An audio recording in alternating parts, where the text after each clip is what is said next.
მარია ზახაროვას და ქართული ოცნების იდენტური პროპაგანდა ევროკავშირის საქართველოს ურთიერთობებზე. რუსეთის საგარეო საქმეთა სამინისტროს სპიკერმა 20 ნოემბერს გამართულ ბრიფინგზე თქვა, რომ ბრიუსელი საქართველოს სუვერენიტეტის დაცვის მცდელობისთვის ჯის. იმის სადემონსტრაციოდ, რომ თითქოს ქართული ოპოზიცია დირექტივებს ბრიუსელიდან იღებს, ზახაროვამ ოცნების პროპაგანდისტული მედიების მიერ გავრცელებული ინფორმაცია დაიმოწმა. საუბარია 28 ნოემბრის აქციის ანონსის ტექსტზე, რომელიც ივანიშვილის პარტიის მტკიცებით აქტივისტებმა ბრიუსელიდან მიიღეს. ოკუპანტი ქვეყნის საგარეო უწყების სპიკერმა საქართველოზე კომენტარი რუსი ჟურნალისტის კითხვის პასუხად გააკეთა, რომელიც სამხრეთ კავკასიაში დასავლეთის თითქოს და დესტრუქციულ მიდგომას შეეხებოდა.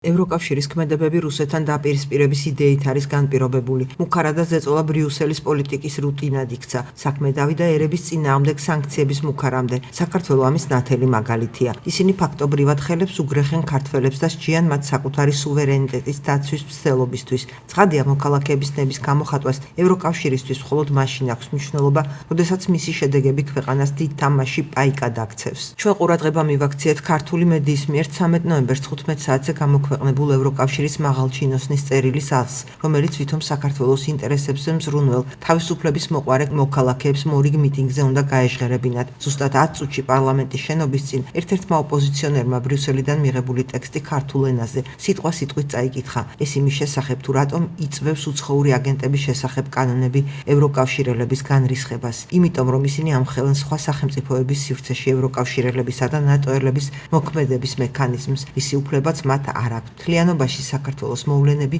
მნიშვნელოვანი დასკვნის საშუალებას გვაძლევს, რაც უფრო მეტ დათმობას აკეთებს ქვეყანა დასავლეთის წინაშე, მით უფრო იზრდება მისი მადა.